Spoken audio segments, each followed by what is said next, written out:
நான் இன்னொரு எளிமையான கேள்வி கேட்கிறேன், இதுக்கு நீங்கள் பதில் சொல்லி ஆக வேண்டும். ஆமாம், ஒரு அழகான காட்டிலே போய் நாம் எல்லாம் நிற்கிறோம். நாம் பார்க்கிற தொலைவில் வயிற்றில் குட்டியோடு கர்ப்பிணியாக இன்னும் 2-3 நாட்களில் ஈன்று விடும் என்கிற நிலையில் நல்ல அழகான உடம்பெல்லாம் புள்ளிகளோடு கூடிய ஒரு புள்ளிமான் திரிந்து கொண்டிருக்கிறது. நாம் பார்த்து கொண்டிருக்கிற அதே தருணத்தில் அதற்கு ஒரு 20 அடி தூரத்தில் நல்ல பசியோடு ஒரு புலி அந்த மானை நோக்கி வருகிறது. நீங்கள் யார் பக்கம்? இயற்கையாக மனித மனது மானின் பக்கம் போய் நிற்கிறது. ஐயோ ஐயோ ஐயோ! ஆனால் இயற்கை மானின் பக்கம் நிற்கவில்லை. இயற்கை இரண்டின் பக்கமும் நிற்கிறது. இயற்கையை வாசித்து அறிந்து காட்டு வாழ்க்கையை படித்து அற்புதமான புத்தகங்களை எழுதிய சுற்றுச்சூழல் வல்லுநர்கள் சொல்லுகிறார்கள், எந்த காட்டில் புலி இருக்கிறதோ அந்த காட்டில் தான் மான்கள் உணவுக்கு பஞ்சமில்லாமல் வாழ முடியும் என்று எழுதுகிறார்கள். என்னையா சொல்றீங்க என்றால் அவர்கள் சொல்லுகிறார்கள், மான்கள் அவ்வப்போது தாவரங்களை அழித்து உண்ணும் பிராணிகளாக இருப்பதால், அவைகளை அழிப்பதற்கு ஒரு உயிரினம் இல்லாத காடாக இருந்தால் மிக விரைவாக எல்லா தாவரங்களையும் எல்லா பயிர்களையும் மான்கள் அழித்து விடுமானால் அவைகளுக்கான உணவை அவை பெறாமல் போய்விடும். அவ்வப்போது பெருகும் மான்களின் எண்ணிக்கையை கட்டுப்படுத்துவதற்கு அந்த காட்டில் புலிகள் இருந்தால் மட்டும்தான் மான்களின் எண்ணிக்கை கட்டுப்படுத்தப்படும்.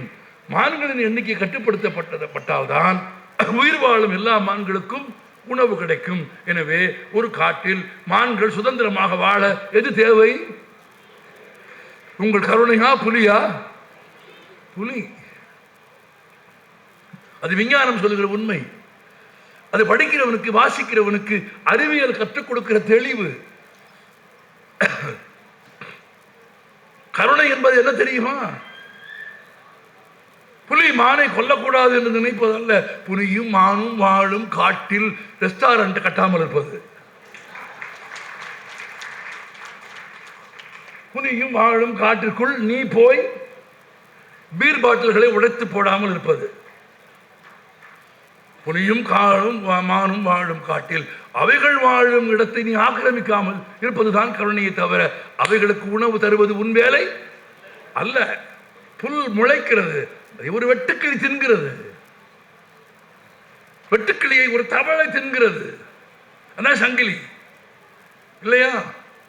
தவளையை பாம்பு தின்கிறது, பாம்பை கீரி தின்கிறது, கீரியை வேறொரு விலங்கு தின்கிறது. மனிதன் கிடைத்ததெல்லாம் சாப்பிடுகிறான். கிளை வெட்டி வெட்டி போடுவான். இலை எதுக்கு? வளர்க்குற ஆட்டுக்கு. ஆமா, இலை வெட்டி வெட்டி வெட்டி ஆட்டுக்கு போடுவான். 2 வருஷம் கழிச்சு ஆட்டை வெட்டி இலையில போட்டுருவான். அதுதான் பட்டுக்கோட்டை கல்யாண சுந்தர் ரொம்ப அழகா சொன்னாரு, இறைவோடு மனிதர்க்கே இரையாகும் வெள்ளாடே அப்படின்னா. இதில் இயற்கை சங்கிலியும் உயிர் சங்கிலியும் ஜீவநதி போல பாய்ந்து கொண்டிருப்பதை புத்தகங்களை வாசித்து அறிந்து கொண்டவனாக சொல்லுகிறேன். பல்லுயிர் ஓம்புதல் என்பது பிற உயிர்களுக்கு உணவு அளிப்பது அல்ல, பிற உயிர்களின் உணவு உண்ணும் உயிர் வாழும் உரிமையில் கை வைக்காமல் இருப்பது, அதில் தலையிடாமல் இருப்பது. இது மனிதர்களுக்கும் பொருந்தும். நான் மனிதர்களுக்கு சொல்கிறேன், பிறர் பங்கை திருடாதே. பாரதி தெளிவாக எழுதிவிட்டு போயிருக்கிறான். வயிற்றுக்கு சோறிட வேண்டும் இங்கு வாழும் மனிதர் எல்லோருக்கும். பாரதி என்ன சொன்னான் அதுல? பிறர் பங்கை திருடுதல் வேண்டாம், உன் பங்கு என்னவோ அதை எடுத்துக்கொள், உன் உழைப்பினால் உனக்கு என்ன கிடைக்குமோ அதை சாப்பிடு. பிறர் பங்கை திருடாமல் இருப்பதுதான் பல்லுயிர் ஓம்புதலின் அடையாளம். அறத்துப்பாலின் மிக முக்கியமான குறள் இந்த குறள். பகுத்துண்டு பல்லுயிர் ஓம்புதல் நூலோர் தொகுத்தவற்றுள் எல்லாம் தலை. அப்படின்னா என்ன? அது சிறந்தது, அதுதான் எல்லா அறங்களிலும் உயர்ந்தது. அப்படியானால் சேர்ந்து உண்பது, சேர்ந்து உண்பது மட்டும் இல்லை, சேர்ந்து வாழ்வது, அதன் இன்னொரு அரசியல் பெயர் ஜனநாயகம் இல்லையா? ஜனநாயகம் என்பது என்ன?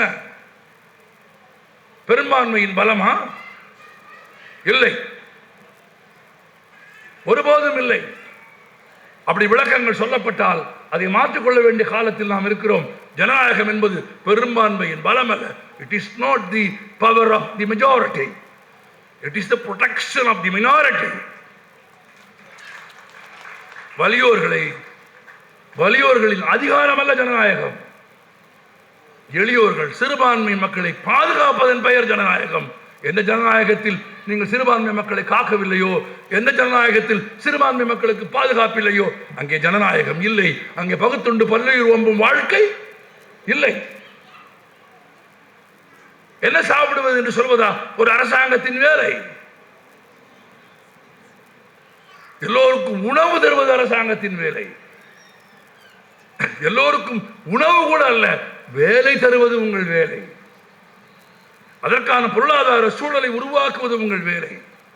ஒரு ஆரம்ப கல்வி, ஒரு தொடக்க கல்வி, ஒரு பள்ளி கல்வி, ஒரு உயர்கல்வி, அதிலிருந்து தொடர்ச்சியாக பன்முக பொருளாதார சூழலோடு கூடிய வேலை வாய்ப்பு என்பதை ஒரு நேர்கோட்டில் நீங்கள் உருவாக்கி வைத்தால் ஒரு தலைமுறை உழைக்கும், சம்பாதிக்கும். சம்பாதித்து உழைக்கிற ஒரு தலைமுறை தனக்கு தேவையானதை தானே தேடி உண்ணும். நீங்கள் ஏன் சொல்கிறீர்கள்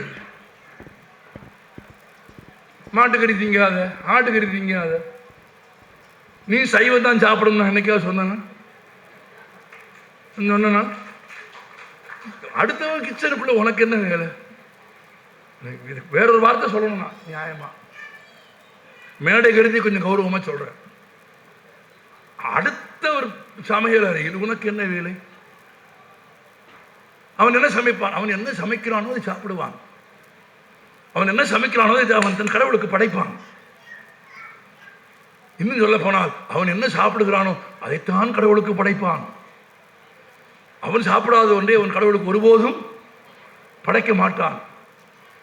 எல்லாருக்கும் ஒரு முக்கியமான நம்பிக்கை இருக்கிறது. கடவுள் இறங்கி வந்து பங்கு கட்ட மாட்டார் என்ற நம்பிக்கையில தான் கடவுளுக்கு படைக்கிறான். நம்மால் எந்த ஊர்லயாவது கருப்பணசாமி கீழே இறங்கி வந்து மாப்பிள்ளை எனக்கு ஒரு லெக் பீஸ் எடுத்து வை அப்படின்னு கேட்டார்னா அடுத்த வருஷம் போடுறதையே நிப்பாட்டிடுவான். மட்டும் இல்லை, அப்பவே சொல்லுவான், பங்காளி சொந்தக்காரனை பூரா கூப்பிட்டு கிடா வெட்டினா ஒரு பெரிய மனுஷன் உனக்கு பச்சா ஆசீர்வாதம் பண்ணிட்டு மேலே உட்கார்றதை விட்டுட்டு நீ கீழே வந்து ஒரு லெக் பீஸ் கேட்டா கொடுப்பானா? கொடுக்க மாட்டான். அது உழைப்பினால் அவன் உருவாக்குகிறான். அதை அவன் தெய்வத்திற்கு படைக்கவில்லை, தன் உழைப்பிற்கு படைக்கிறான். தன்னை உருவாக்கிய முன்னோர்களுக்கு படைக்கிறான். பொங்கல் அதுதானே. சூரியனுக்கு படைப்பது எதனால்? அந்த ஒளி தானே. அந்த ஒளியிலே தானே ஒளி சேர்க்கை நடக்கிறது. ஒளி சேர்க்கை நடப்பதாலே தானே நான் முதலில் சொன்ன தாவரங்கள் உருவாகிறது.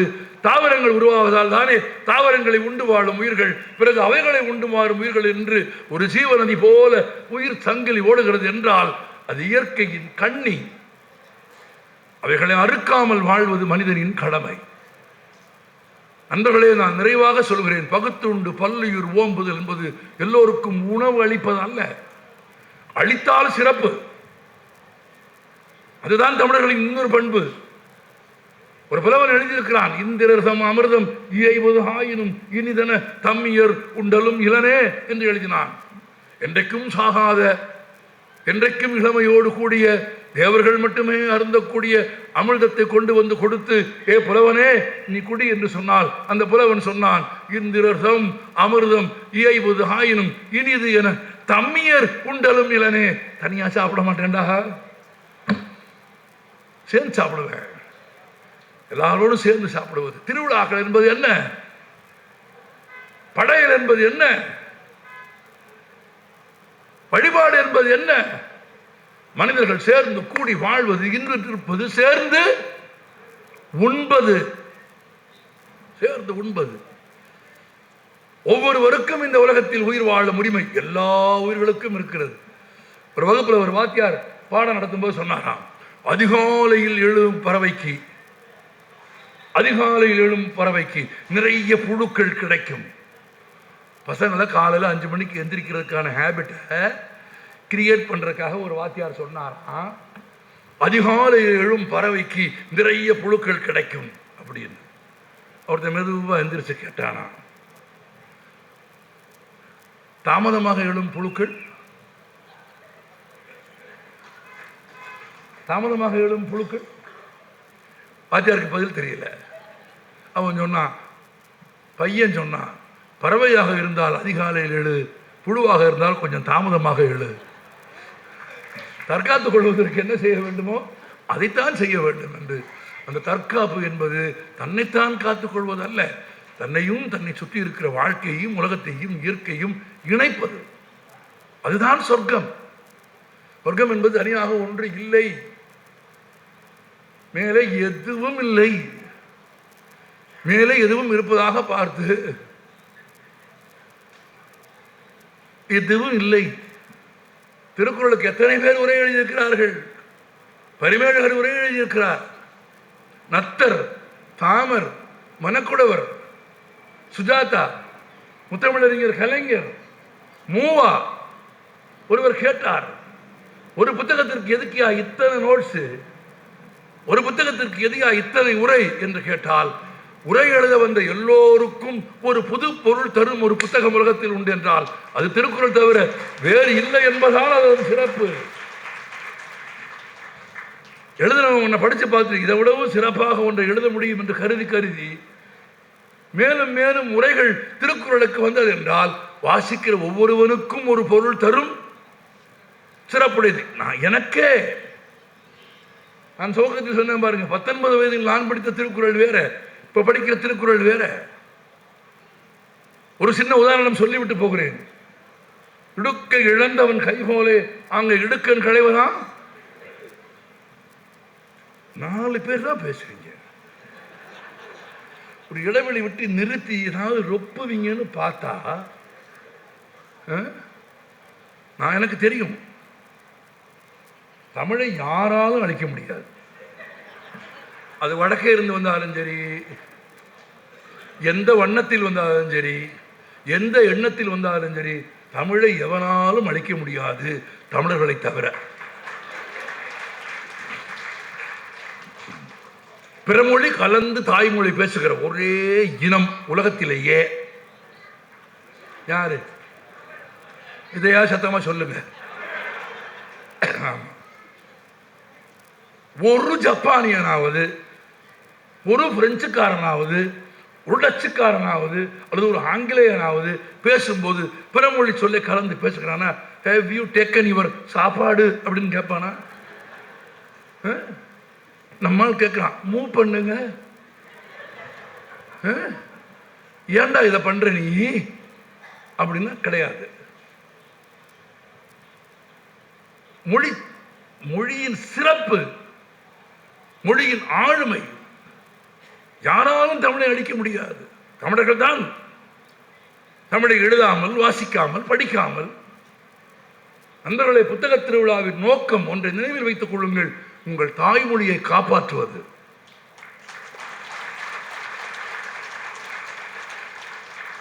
நான் அச்சுறுத்துவதாக நினைக்காதீர்கள், நான் யாரையும் பயமுறுத்துறாலாம் கிடையாது. நான் ரொம்ப நம்பிக்கைவாதி.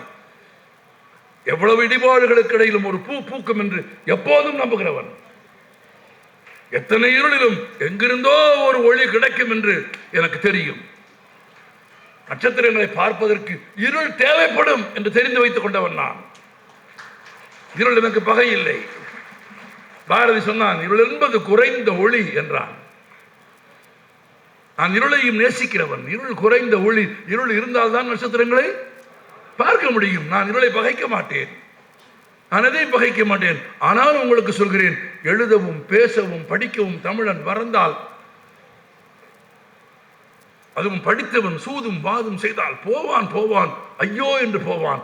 நமக்கு மொழி இல்லாமல் போனால் இந்த இனம் இல்லாது போகும். நீங்கள் வேற ஒரு நாட்டுக்கு வேலைக்கு போறீங்களா? போக அந்த நாட்டின் குடிமகன் ஆகிறாயா? ஆகு.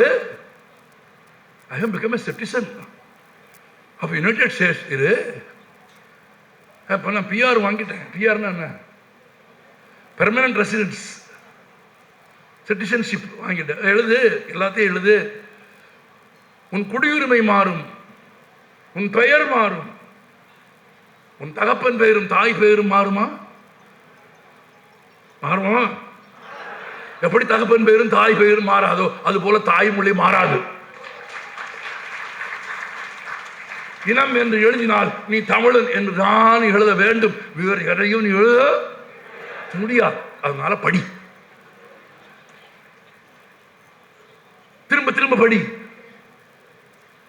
உன் மொழியை காப்பாற்றுவதற்காக படி. உன் மொழியின் மீது படையெடுக்கலாம் என்றும் உன் உரிமைகளை பறிக்கலாம் என்றும் சில பேருக்கு எண்ணம் ஏன் வருகிறது? பொங்கல் விடுமுறை நாளில் தமிழர் தங்கள் உழைப்பின் பண்டிகையை கொண்டாடுகிற நாளில் நுழைவுத் தேர்வுகளை எழுத வேண்டும் என்று முடிவெடுக்கிற அதிகாரம் எப்படி வந்தது உங்களுக்கு?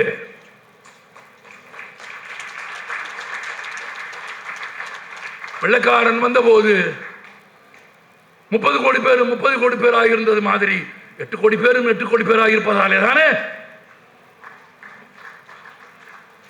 நம் மமதை எதிரிக்கு வருகிறது. பொங்கல் என்பது என்ன பண்டிகை? கடவுளின் பண்டிகையா? இயற்கையின் பண்டிகை, உழைப்பின் திருவிழா. உலகத்திலேயே இயற்கையும் உழைப்பையும் கொண்டாடுகிற தமிழன் மகத்தான பண்டிகை என் குழந்தை வீட்டில் கொண்டாடி புதுச்சோறு நெல் கொண்டு வந்து பொங்கல் வைத்து அக்கார அடிசி திங்குகிற அந்த நாளில் அவனின் நுழைவுத் தேர்வுக்கு நீங்கள் கூப்பிடுகிறீர்கள் என்றால்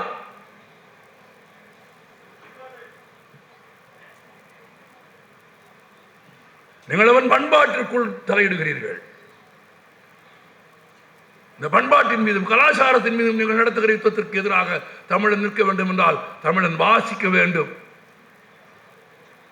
அம்பேத்கரின் வார்த்தைகளில் சொல்கிறேன், எல்லா அவமானங்களையும் தீர்த்து கட்டுவதற்கு, எல்லா எதிர்ப்புகளையும் துளைத்து கட்டுவதற்கு மனிதனுக்கு இருக்கிற யோக்கியமான நேர்மையான ஒரே ஆயுதம் கல்வி தவிர வேறு எதுவும் இல்லை.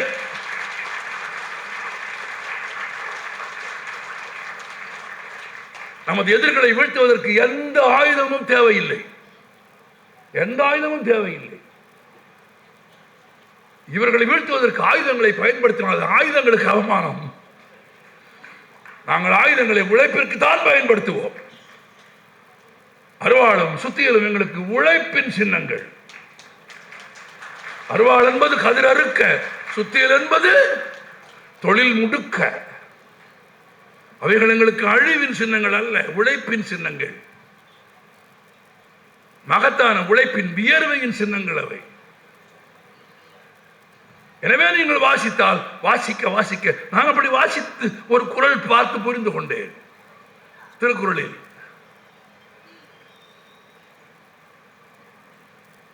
என்ன குறள்? உடுக்க இழந்தவன் கை போல அங்க இடுக்கன் களைவதான் நட்பு. இந்த குறளுக்கு இதுவரை எழுதப்பட்ட உரையாசிரியர்களின் உரைகளை எல்லாம் தேடி படிக்கிறேன். நான் முதலில் சொன்ன பரிமேழகளில் இருந்து முத்தமிழறிஞர் வரையில் வரிசையாக எல்லா உரைகளையும் தேடி படிக்கிறேன். எல்லா உரையிலும் என்ன குறிப்பு காணப்படுகிறது? இடுப்பில் ஒருவர் அணிந்திருக்கிற ஆடை அவிழ்ந்து நழுவுகிற போது கைகள் எவ்வளவு விரைவாக சென்று பற்றி உதவுமோ அதுபோல நண்பனுக்கு தீங்கு வருகிற போது விரைந்து சென்று உதவ வேண்டும் என்று வள்ளுவர் எழுதுகிறார் என்று. ஆனால் 19 வயதில் எனக்கு இந்த உரை சம்மதம். 19 வயதில் இதை நான் படித்து தேர்வில் எழுதி 5 மதிப்பெண் வாங்கி இருக்கிறேன். ஆனால் இப்போது படித்து பார்க்கிற போது அந்த 5 மதிப்பெண் தோல்வி என்று எனக்கு தெரிகிறது. ஏனெனில் இப்போது படிக்கிற போது வள்ளுவன் எனக்கு வேறொரு பொருள் தருகிறான். உடுக்கை இழந்தவன் என்று வள்ளுவன் எழுதியிருக்கிறான். எனவே இழந்தவன் என்பது தமிழில் திட்டவட்டமான இறந்த கால சொல். ஆடை அவிழ்ந்து கொண்டுகிற போது, நழுவி கொண்டிருக்கிற போது அப்படிங்கிற மாதிரியான நிகழ்கால தொடர் சொற்றொடர் அல்ல. சரியா? இப்படி சொன்னா புரியுமா? It is not present continuous. புரியுதா? ஏன்னா நான் ஆங்கில இலக்கிய மாணவன்.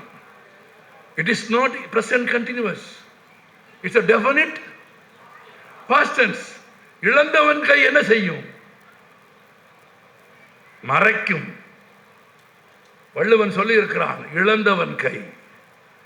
விரைந்து போய் உதவுவது என்பது வள்ளுவன் சொல்ல வந்தது அல்ல. உண்ணும், பணியாற்றும், தொழில் செய்யும், வேலை செய்யும் தன் பணிகளை விட்டு மானம் காக்கிற பணிக்கு கைகள் எப்படி போய்விடுமோ அப்படி நண்பனுக்கு தீங்கு வருகிற போது உன் வேலையை விட்டு அவனுக்கு உதவ போ என்று வள்ளுவன் சொன்னது விரைவு குறித்து அல்ல, பண்பு குறித்து. அப்ப வாசிக்கிற போது ஒரு புதிய பொருளை மறுவாசிப்பில் வள்ளுவன் கொடுக்கிறானா? கொடுக்கிறான். அப்படித்தான் பல்லுயிர் என்று சொல்ல நான் கற்றுக்கொள்கிறேன். பல்லுயிர் என்பது என்ன? தாவரங்கள். இரண்டாம் நிலை என்ன? அந்த தாவரங்களை உண்டு வாழும் விலங்குகள். அதில் நிறைய செய்திகள் இருக்கிறது. யானை நடந்து போகிற பாதையில் தன் பசிக்கு யானை ஒரு நாளைக்கு 16 மைல் தன் கூட்டத்தோடு நடக்கும். நம்மால் அவன் சைஸுக்கே வாக்கிங் போறான். போறில்ல, குழந்தைகள் இருக்கிற எல்லா பார்க்கிலையும் இவன் தான் தெரிகிறான். ஒரு குழந்தையும் காலையில காணோம். என்ன சாம், எல்லா குழந்தையும் காலையில குளிப்பாட்டி நிமித்தி அடிச்சு பஸ்ஸில் ஏற்றி விட்டுட்டு எல்லா பார்க்கிலையும் பார்த்தீங்கன்னா இவங்க தான் நடக்கிறான். ஆமா, சரி நடக்கிறானே, ஒரு 2 வருஷம் கழிச்சு பார்க்கிறேன், ஏதாவது இம்ப்ரூவ்மெண்ட் இருக்கானா? இம்ப்ரூவ்மெண்ட் இருக்கு. உனக்கே ஓம் வெயிட்டுக்கு நீயே வாக்கிங் போகணும்னா அது வெயிட்டுக்கு, அது ஃபேமிலிக்கு, அது சாப்பிட்ற அளவுக்கு ஒரு 16 மைல் வலசை அது போயே ஆக வேண்டும். அதன் பாதையை மறித்தது யார்? பல்லுயிர் ஓம்புதல் என்பது வேறொன்றும் அல்ல, அவைகளின் பாதை. நீ உன்னதுக்கு சோறு போட வேண்டாம். என் பெருங்கருணையால் நான் குரங்குக்கு கொய்யாப்பழம் வாங்கிட்டு போனேன் பாருங்க. கொய்யாப்பழம் வாங்கிக்கிட்டு போன குரங்கு மாதிரி, மனுஷன் குரங்கு தானே, கொய்யாப்பழம் வாங்கிட்டு போன குரங்கு மாதிரி நீ ஒன்றும் யானைக்கு சோறு போட வேண்டாம். தனக்கான உணவை அவைகள் தேடிக்கொள்ளும் மட்டும் இல்லை, வளர்ந்த யானைகள் தங்கள் கூட்டத்தோடு நடந்து போன பாதையில் போகிற போது உயரமான கிளைகளை முறித்து பாதி தின்று மீதியை கீழே போட்டு விட்டு போனதற்கு பிறகு உயரக்குறைவான நூற்றுக்கணக்கான விலங்குகள் யானைகள் வந்த பாதையில் வந்து அந்த உணவை உண்ணும். யானை நடந்து போன பாதையில் இன்னும் பிற நூறுக்கணக்கான உயிர்களுக்கு உணவு இருக்கும். மனிதன் நடந்து போன பாதையில் அவர் சொல்லிட்டார். சில பேர் நடந்து போனோம்னா இருக்கிற பூண்டுலாம் கருகி போகுது, புல்லு பூண்டுலாம் கருகி போயிடும். இன்னும் கூட ஆச்சரியம் உங்களுக்கு, யானைகள் நடந்து போகிற பாதையில் யானை மலம் கழிக்கிற போது லத்தி போடும்ல, லத்தி. ஆமா, ஆச்சரியம் விஞ்ஞானம் பாருங்கள். குளிர்காலத்தில் யானைகள் நடந்து போகிற பாதையில் யானைகள் லத்தி போட்ட கணத்தில் பிளந்திருக்கும் அந்த ரத்தியின் மீது நூற்றுக்கணக்கான சிறிய குருவிகள் வந்து அமர்ந்து கொள்ளுகிறது. குளிரிலே இருந்து தங்களை காப்பாற்றிக் கொள்வதற்கு யானையின் உடம்பில் இருந்து வரும் வெதுவெதுப்பான லத்தி குருவிகளுக்கு பயன்படுகிறது.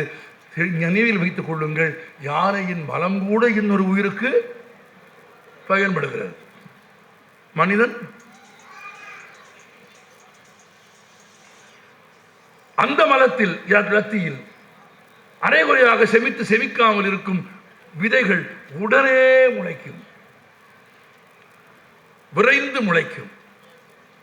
அப்ப தானே உண்டு, தன் உணவை தானே உண்டு இயற்கையோடு போராடி மல்லக்கட்டி வளரும் தாவரங்களை உண்டு வாழும் விலங்குகள் 2வது இடத்திலே இருக்கிறது. அந்த விலங்குகளை வேட்டையாடி வாழும் விலங்குகள் அடுத்த இடத்திலே இருக்கிறது. இதில் ஒன்றும் கருணைக்கு இடமில்லை. நீங்கள் உருவாக்கிய போலி கருணை எல்லாம் செல்லாது. தமக்கான உணவை தாமே பெற்றுக்கொள்ளும் தாவரங்களைப் போலவும் தாவரங்களில் இருந்து உயிர் பெறும் 2ஆம் நிலை உயிர்களைப் போலவும் அவைகளை உண்டு வாழும் மனிதன் உள்ளிட்ட 3ஆம் நிலை உயிர்களைப் போலவும் உயிர் சக்தி ஒரு உணவு சங்கிலி போய்கொண்டே இருக்கிறது. அது நீங்கள் எந்த அணையாலும் கட்டி நிறுத்த முடியாத ஜீவ நதி. அது உணவு சங்கிலியாக, உயிர் சக்தியாக, ஒரு உயிரில் இருந்து இன்னொரு உயிருக்கு, ஒரு உயிரில் இருந்து இன்னொரு உயிருக்கு. எல்லாம் தன் வாழ்க்கையை முடித்து விட்டு, ஒரு ஜெயின் கதை இருக்கிறது, எல்லா வாழ்க்கையையும் முடித்து விட்டு மரணம் எப்படி இருக்கும் என்று தெரிந்து கொள்ள வேண்டும் என்று விரும்பிய ஒரு அரசன் ஒரு ஞானி இடத்திலே போய் கேட்டான், மரணத்திற்கு பிறகு என்ன நடக்கும் என்று ஞானி சொன்னார். எனக்கு தெரியாது. நீ ஞானி, படித்தவன், உனக்கு தெரியாதா? ஞானி சொன்னார், நான் செத்ததில்லை, அதனால் தெரியாது. அப்படியானால் மரணத்துக்கு பிறகு உனக்கு ஒன்றுமே தெரியாது. ஏனென்றால் நான் மரணம் அடைந்தது இல்லை. எனவே அதை பற்றி எனக்கு ஒன்றும் தெரியாது. அப்படியானால் சொர்க்கம் நரக்கம் எனக்கு தெரியாது. நீ ஏதாவது எனக்கு சொல். எனக்கு சொல்வதற்கு ஒன்றும் இல்லை. ஏனென்றால் அப்படி ஒன்று இல்லை. அப்படி ஒன்று இல்லை என்பதால் எனக்கு சொல்வதற்கும் ஒன்றும் இல்லை. அந்த அரசனுக்கு கோபம் வந்தது. வாளை உருவினான். நீ இவ்வளவு படித்து இவ்வளவு ஞானியாக இருந்தும் நான் அரசன் கேட்டும் சொல்ல மறுக்கிறாய் என்று வாளை உரும்பினான்.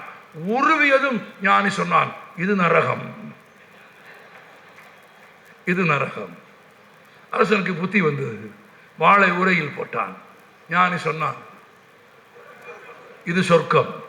நன்றி.